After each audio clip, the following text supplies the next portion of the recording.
بسم الله الرحمن الرحيم ياسين والقرآن الحكيم إنك لمن المرسلين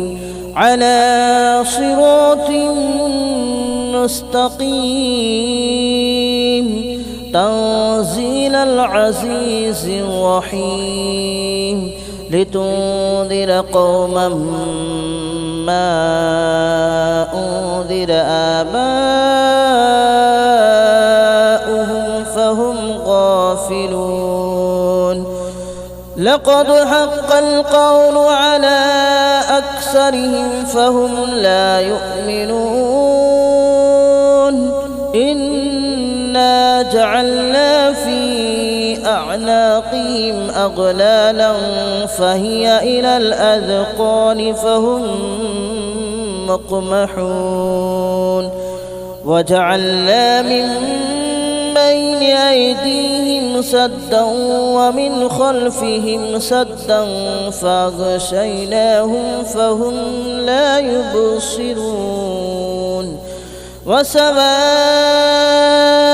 عليهم أنذرتهم أم لم تنذرهم لا يؤمنون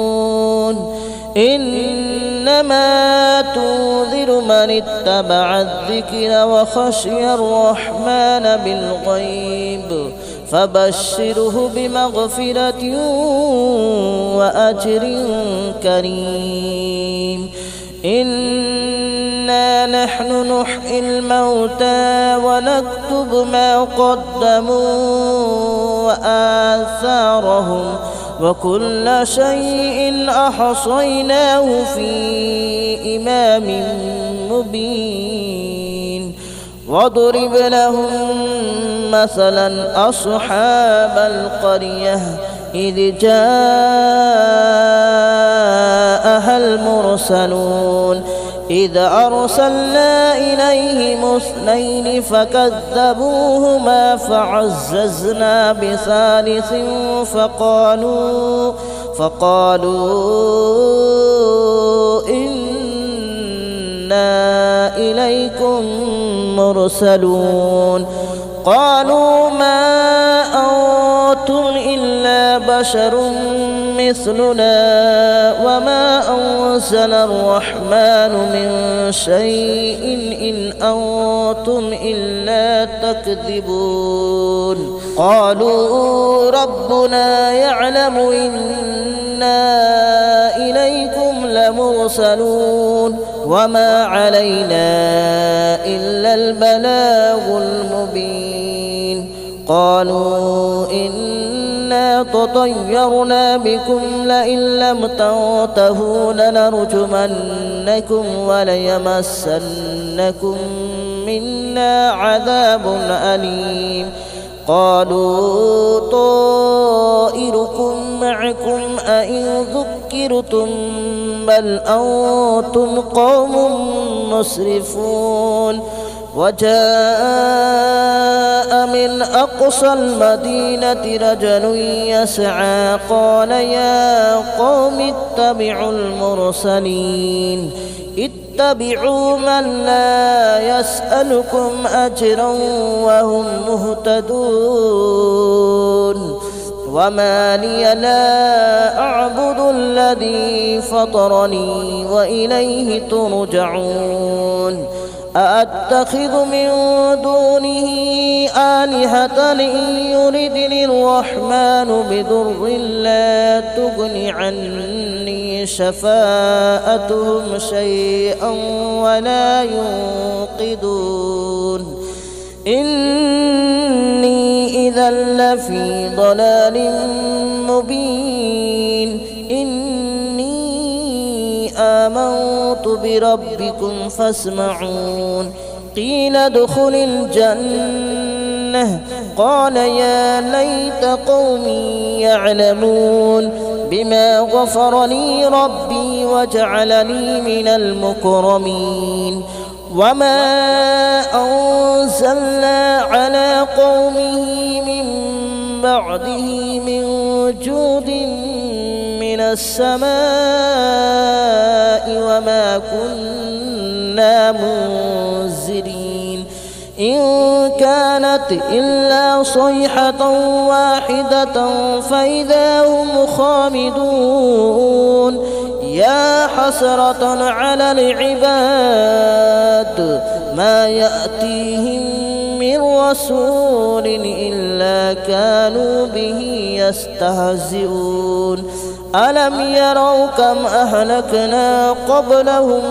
من القرون أنهم إليهم لا يرجعون وإن كل لما جميع لدينا محضرون وآية لهم الأرض الميتة أحييناها وأخرجنا منها حبا فمنه يأكلون وجعلنا فيها جنات من نخيل وأعناب وفجرنا فيها من العيون ليأكلوا من ثمره وما عملته أيديهم أفلا يشكرون سبحان الذي خلق الأزواج كلها مما تنبت الأرض ومن أنفسهم ومما لا يعلمون وآية لهم الليل نسلخ منه النهار فإذا هم مظلمون والشمس تجري لمستقر لها ذلك تقدير العزيز العليم والقمر قدرناه منازل حتى عاد كالعرجون القديم لا الشمس ينبغي لها أن تدرك القمر ولا الليل سابق النهار وكل في فلك يسبحون وآية لهم ألا حملنا ذريتهم في الفلك المشحون وخلقنا لهم من مثله ما يركبون وإن نشأ نغرقهم فلا صريخ لهم ولا هم ينقذون إلا رحمة منا ومتاعا إلى حين وإذا قيل لهم اتقوا ما بين أيديكم وما خلفكم لعلكم ترحمون وما تأتيهم من آية من آيات ربهم إلا كانوا عنها معرضين وإذا قيل لهم أنفقوا مما رزقكم الله قال الذين كفروا للذين آمنوا أنطعم من لو يشاء الله أطعمه إن أنتم إلا في ضلال مبين ويقولون متى هذا الوعد إن كنتم صادقين ما ينظرون إلا صيحة واحدة تأخذهم وهم يخصمون فلا يستطيعون توصية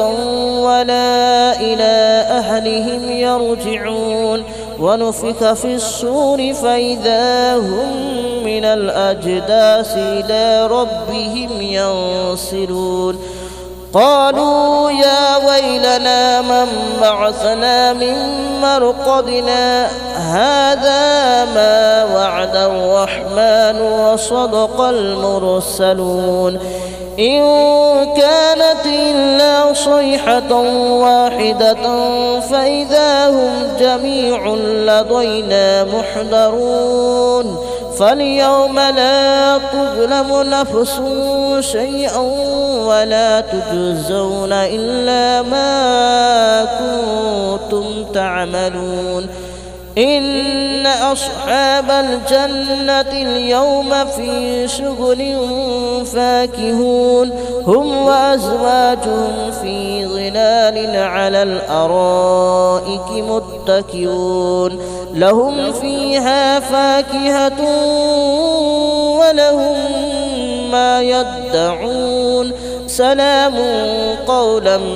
من رب رحيم وامتازوا اليوم أيها المجرمون ألم أعهد إليكم يا بني آدم ألا تعبدوا الشيطان ألم أعهد إليكم يا بني آدم ألا تعبدوا الشيطان إنه لكم عدو مبين وأن اعبدوني هذا صراط مستقيم ولقد أضل منكم جبلا كثيرا أفلم تكونوا تعقلون هذه جهنم التي كنتم توعدون اصلوها اليوم بما كنتم تكفرون اليوم نختم على أفواههم وتكلمنا أيديهم وتشهد أرجلهم بما كانوا يكسبون ولو نشاء لطمسنا على أعينهم فاستبقوا الصراط فأنى يبصرون ولو نشاء لمسخناهم على مكانتهم فما استطاعوا مضيا ولا يرجعون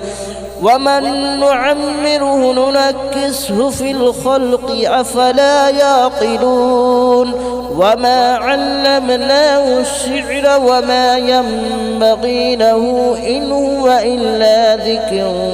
وقرآن مبين لينذر من كان حيا ويحق القول على الكافرين أولم يروا أنا خلقنا لهم مما عملت أيدينا أنعاما فهم لها مالكون وذللناها لهم فمنها ركوبهم ومنها يأكلون ولهم فيها منافع ومشارب أفلا يشكرون واتخذوا من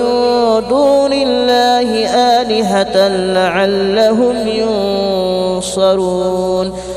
لا يستطيعون نصرهم وهم لهم جند محضرون فلا يحزنك قولهم إنا نعلم ما يسرون وما يعلنون أولم يرى الإنسان أنا خلقناه من نطفة فإذا هو خصيم مبين وضرب لنا مثلا ونسي خلقه قال من يحيي العظام وهي رميم قل يحييها الذي أنشأها أول مرة وهو بكل خلق عليم الذي جعل لكم من الشجر الأخضر نارا فإذا أنتم منه توقدون أوليس الذي خلق السماوات والأرض بقادر على أن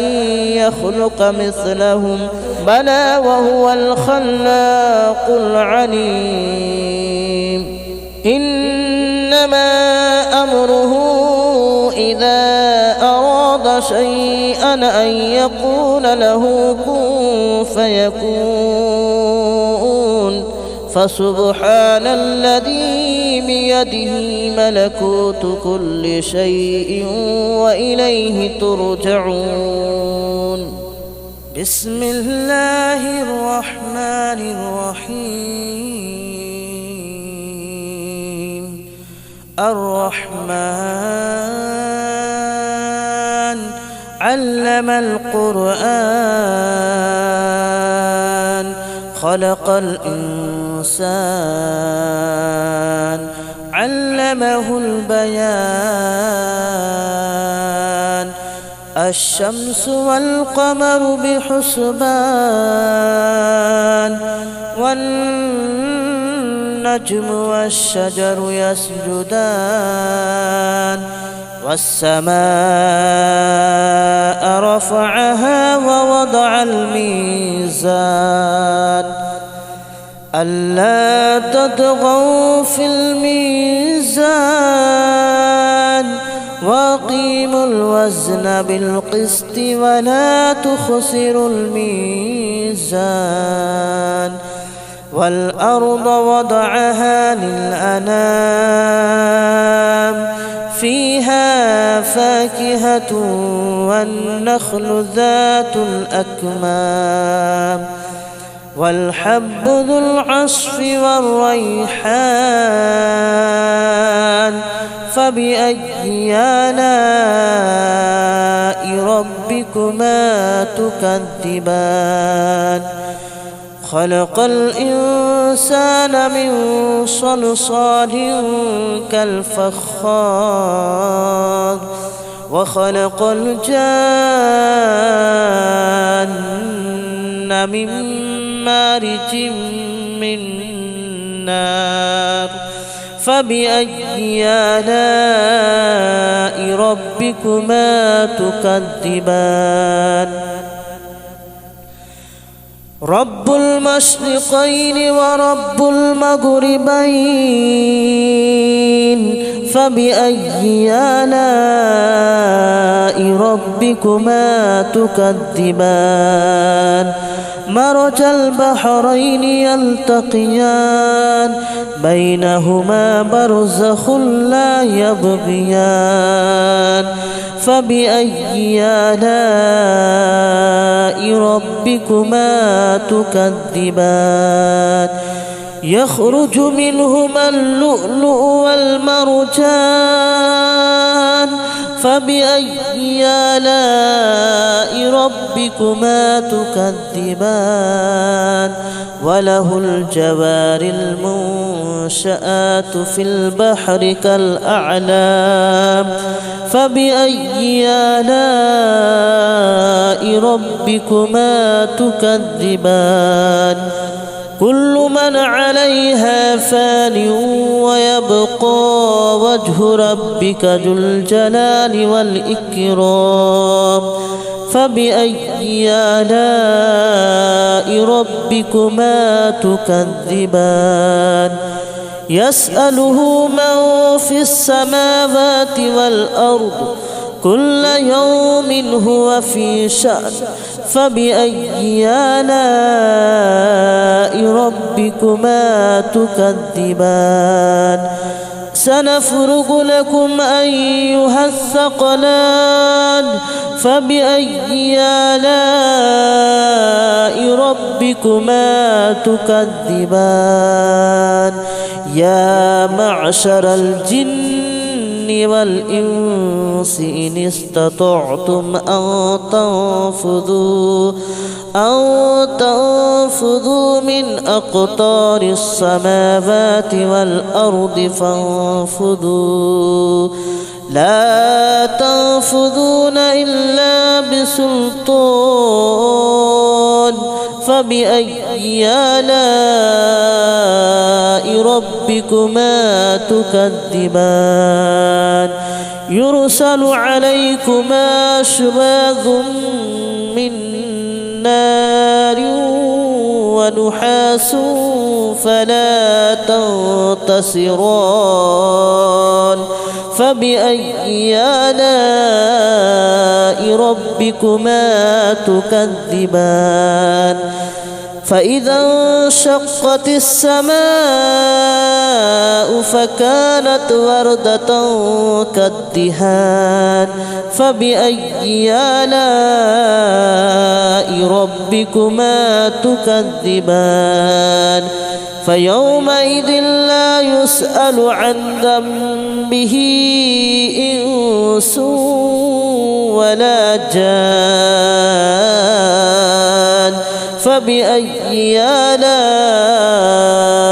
ربكما تكذبان يعرف المجرمون بسيماهم فيؤخذ بالنواصي والأقدام فبأي آلاء ربكما تكذبان هذه جهنم التي يكذب بها المجرمون يطوفون بينها وبين حميم آن فبأي آلاء ربكما تكذبان ولمن خاف مقام ربه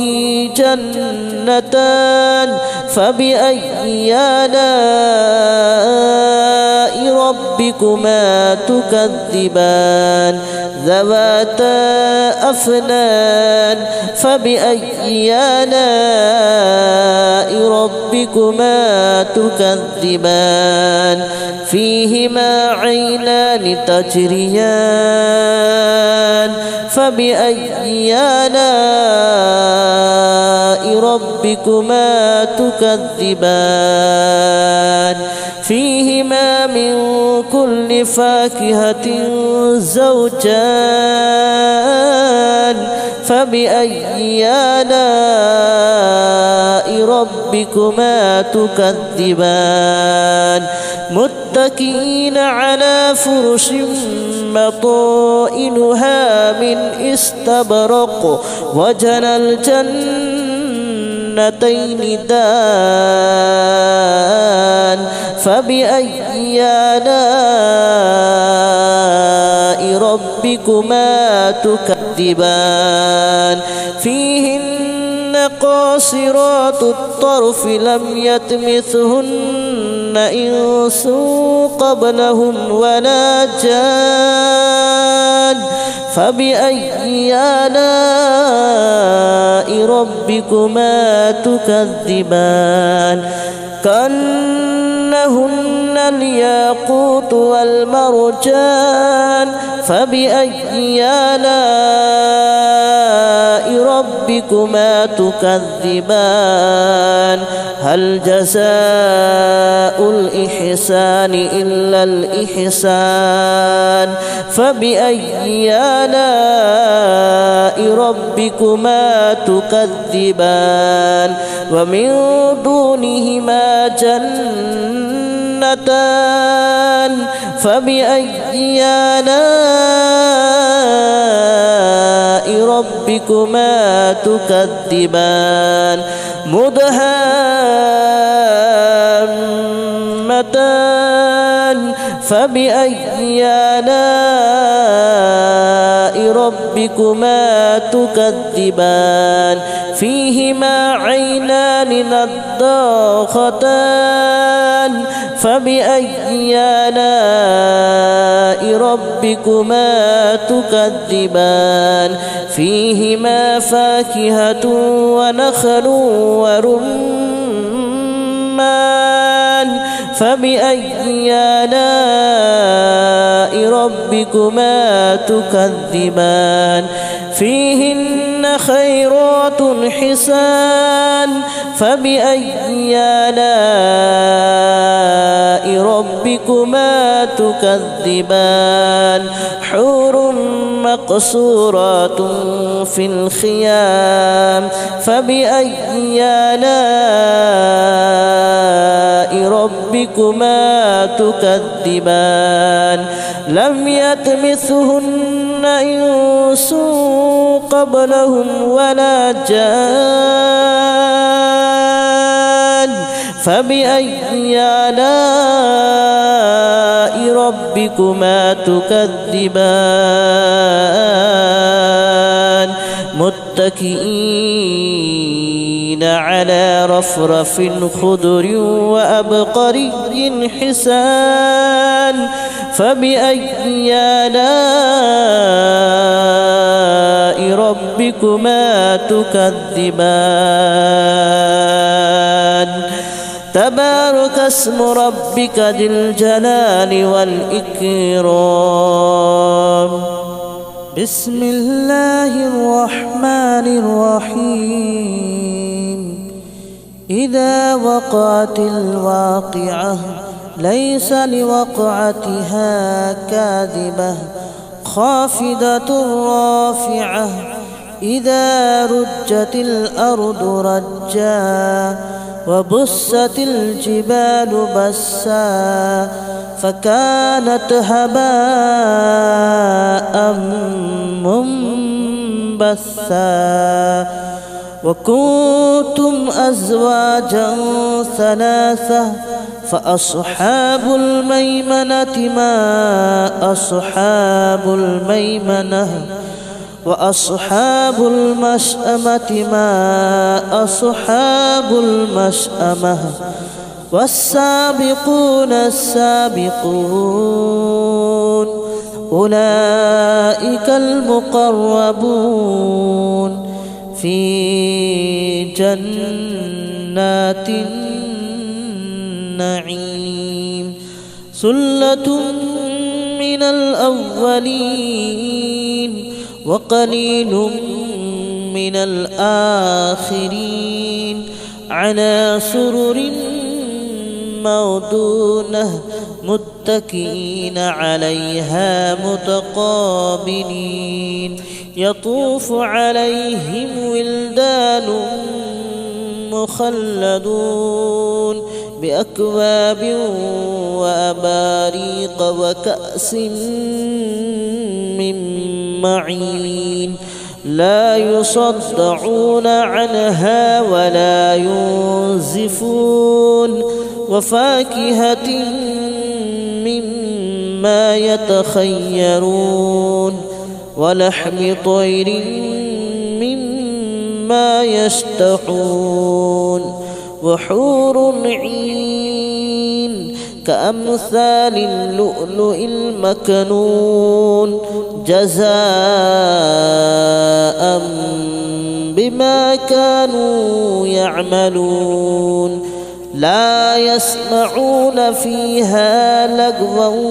ولا تأثيما إلا قليلا سلاما سلاما وأصحاب اليمين ما أصحاب اليمين في سدر مخضود وطلح منضود وظل ممدود وماء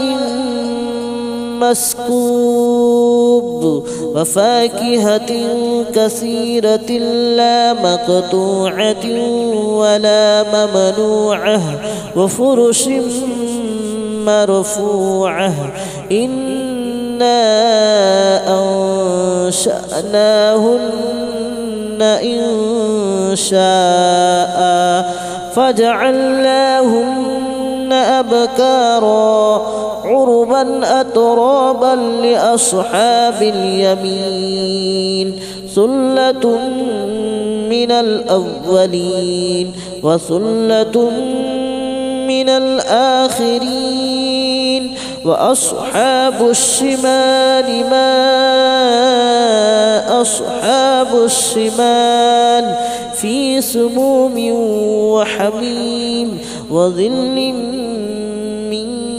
يحموم لا بارد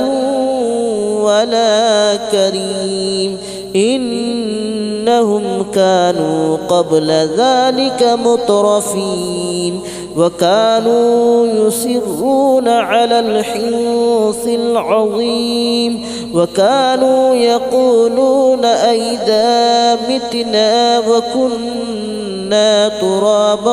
وعظاما أئنا لمبعوثون أو آباؤنا الأولون قل إن الأولين والآخرين لمجموعون إلى ميقات يوم معلوم ثم إنكم أيها الضالون المكذبون لآكلون من شجر من زقوم فمالئون منها البطون فشاربون عليه من الحميم فشاربون شرب الحميم هذا نزلهم يوم الدين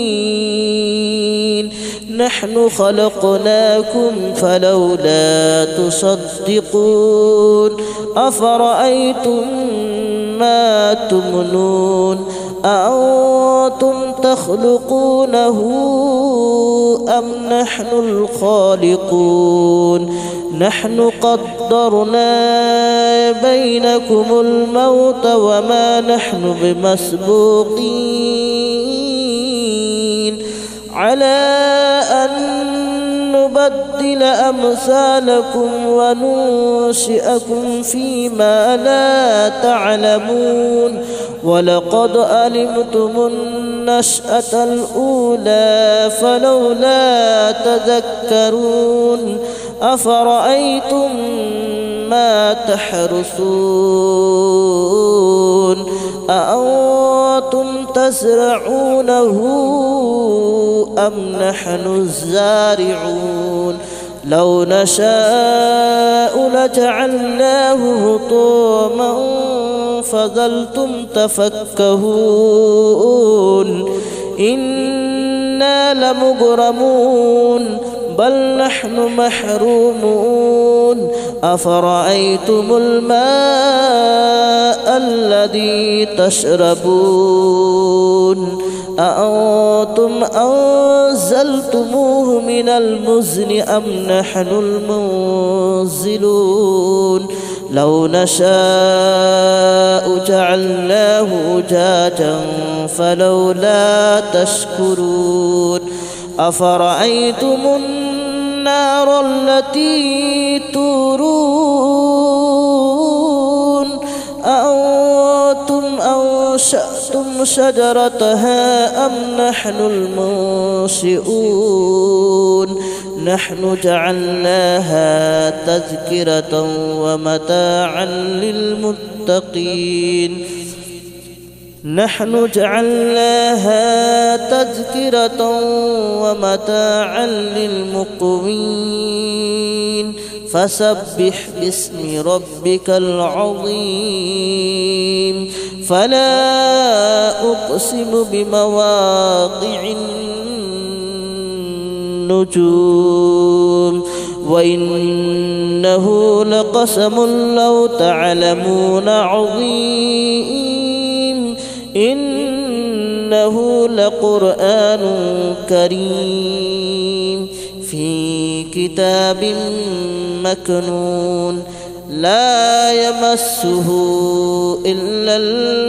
المطهرون تنزيل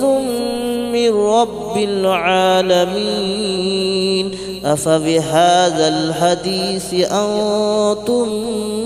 مدهنون وتجعلون رزقكم أنكم تكذبون فلولا إذا بلغت الحلقوم وأنتم حينئذ تنظرون ونحن أقرب إليه منكم ولكن لا تبصرون فلولا إن كنتم غير مدينين ترجعونها إن كنتم صادقين فأما إن كان من المقربين فروح وريحان وجنة نعيم. وأما إن كان من أصحاب اليمين فسلام لك من أصحاب اليمين. وأما إن كان من المكذبين الضالين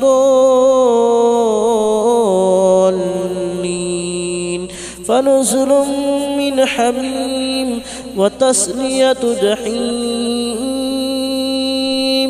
إن هذا لهو حق اليقين. فسبح باسم ربك العظيم. بسم الله الرحمن الرحيم. ياسين والقرآن الحكيم إنك لمن المرسلين على صراط مستقيم تنزيل العزيز الرحيم لتنذر قوما ما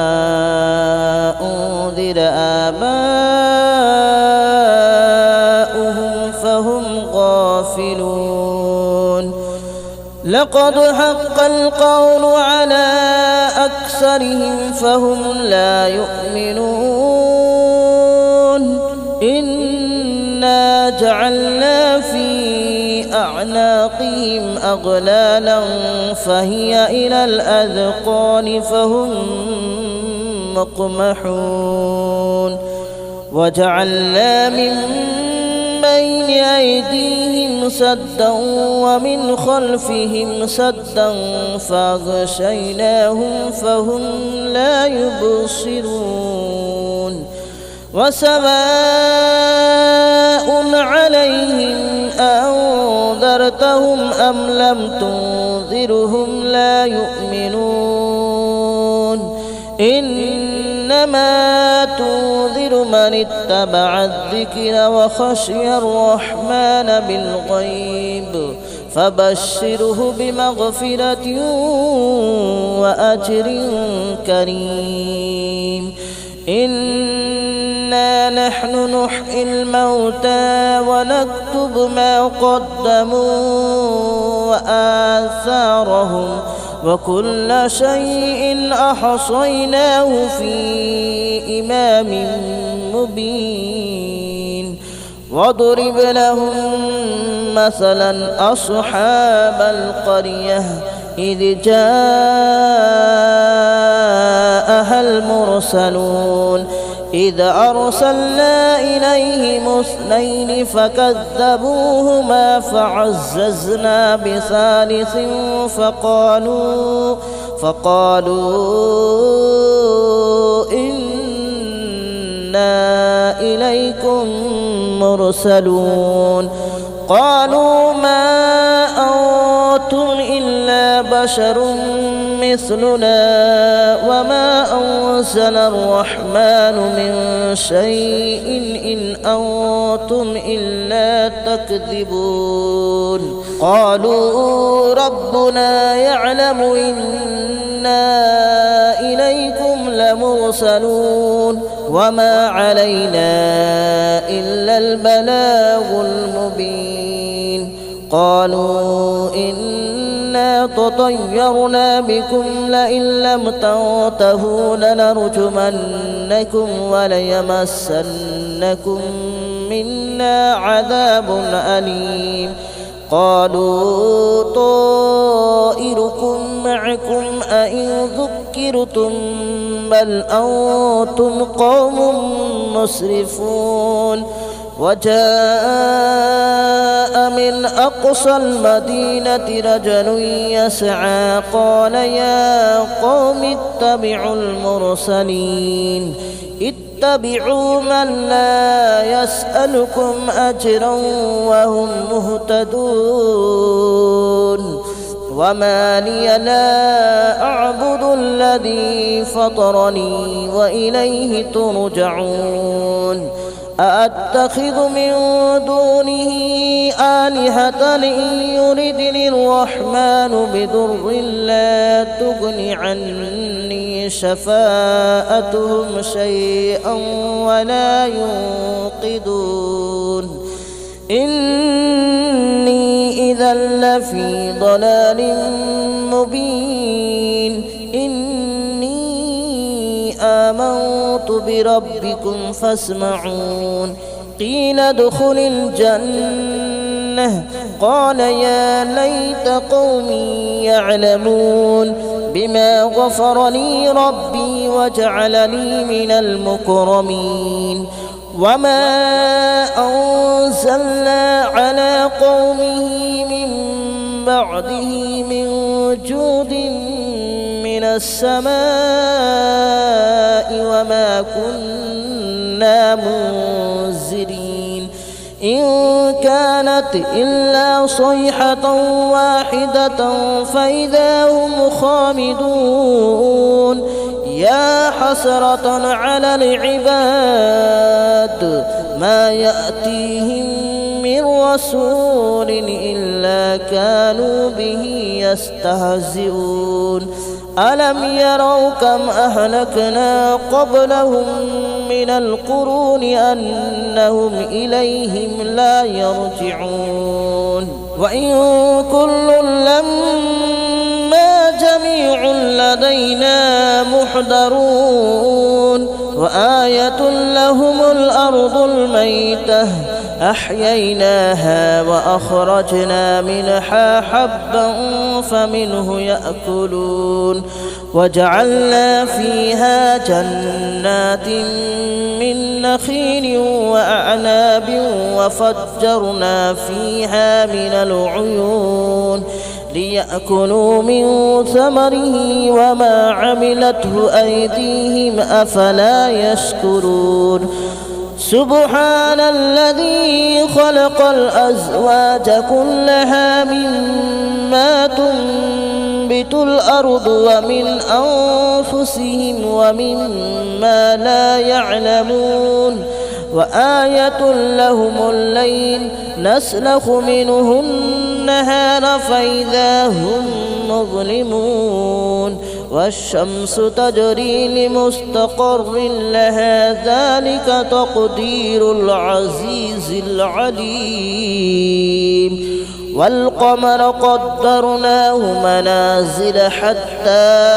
عاد كالعرجون القديم لا الشمس ينبغي لها أن تدرك القمر ولا الليل سابق النهار وكل في فلك يسبحون وآية لهم ألا حملنا ذريتهم في الفلك المشحون وخلقنا لهم من مثله ما يركبون وإن نشأ نغرقهم فلا صريخ لهم ولا هم ينقذون إلا رحمة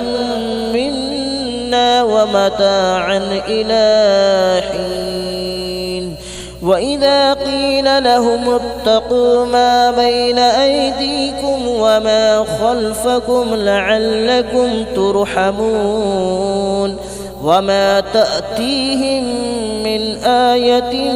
من آيات ربهم إلا كانوا عنها معرضين وإذا قيل لهم أنفقوا مما رزقكم الله قال الذين كفروا للذين آمنوا أنطعم من لو يشاء الله أطعمه إن أنتم إلا في ضلال مبين ويقولون متى هذا الوعد إن كنتم صادقين ما ينظرون إلا صيحة واحدة تأخذهم وهم يخصمون فلا يستطيعون توصية ولا إلى أهلهم يرجعون ونفخ في الصور فإذا هم من الأجداث إلى ربهم ينسلون قالوا يا ويلنا من بعثنا من مرقدنا هذا ما وعد الرحمن وصدق المرسلون إن كانت إلا صيحة واحدة فإذا هم جميع لدينا محضرون فاليوم لا تظلم نفس شيئا ولا تجزون إلا ما كنتم تعملون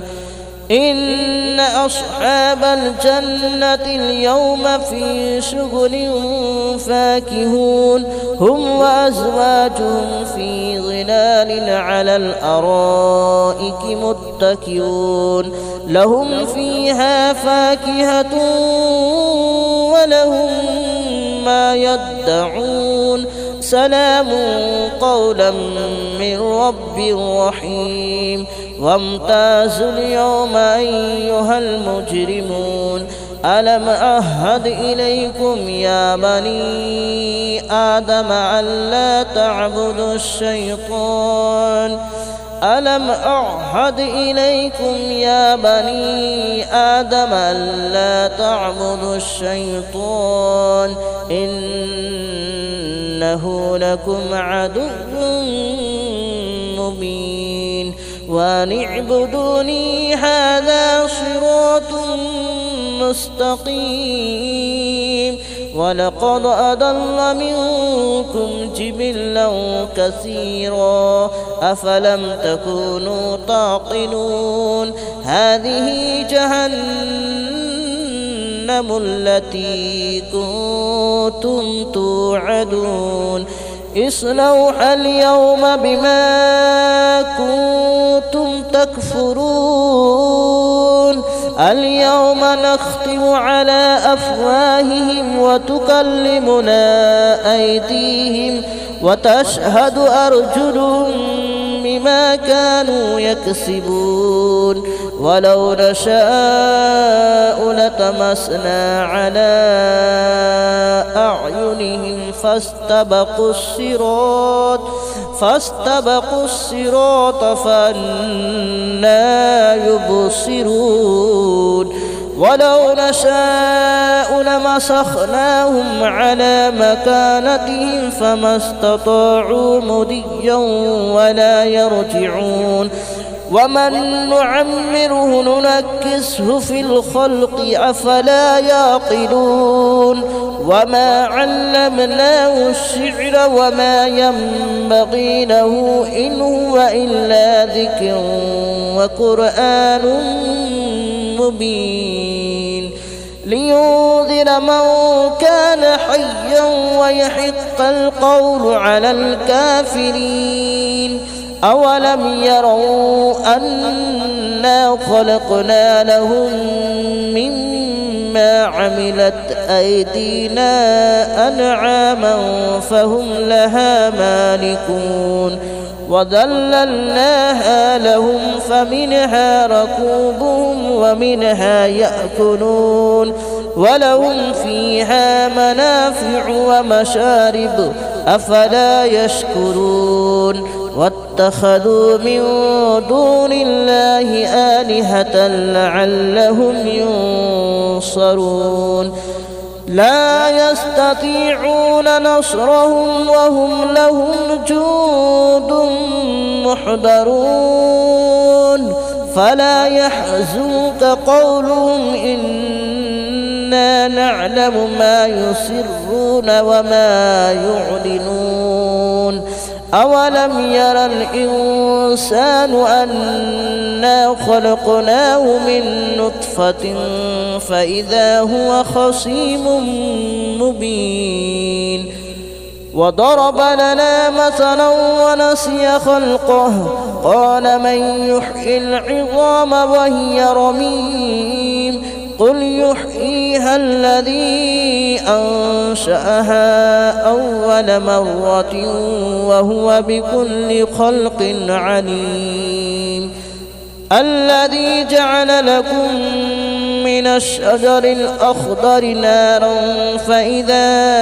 أنتم منه توقدون أوليس الذي خلق السماوات والأرض بقادر على أن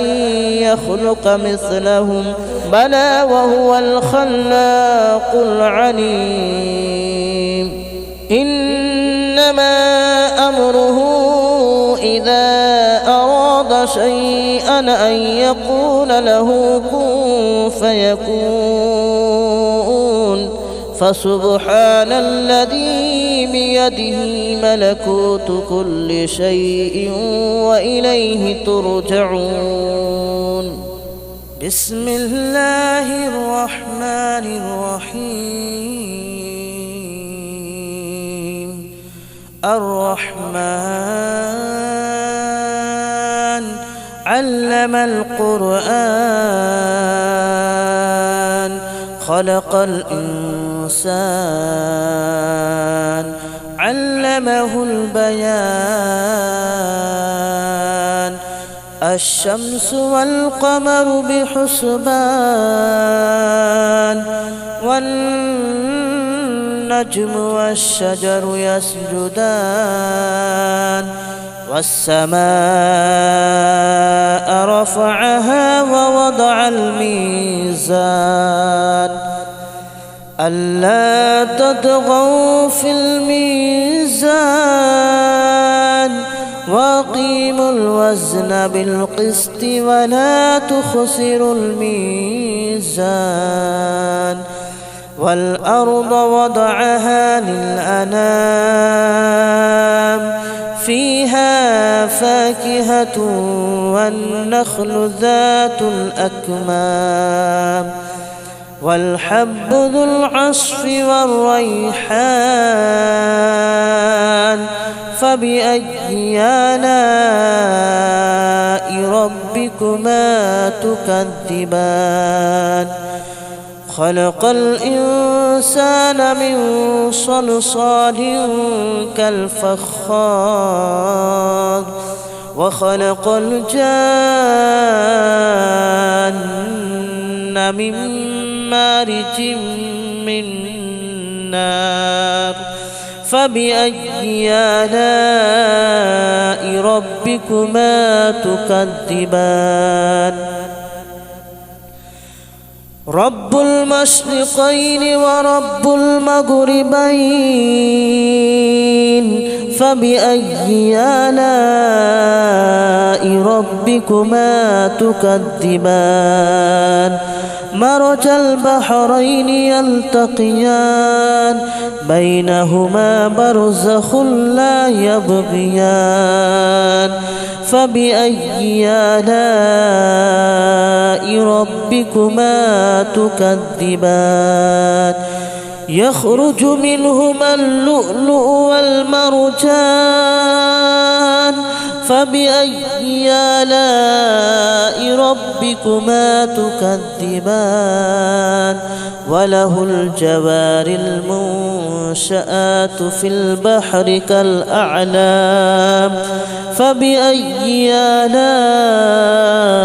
ربكما تكذبان كل من عليها فان ويبقى وجه ربك ذو الجلال والإكرام فبأي آلاء ربكما تكذبان يسأله من في السماوات والأرض كل يوم هو في شأن فبأي آلاء ربكما تكذبان سنفرغ لكم أيها الثقلان فبأي آلاء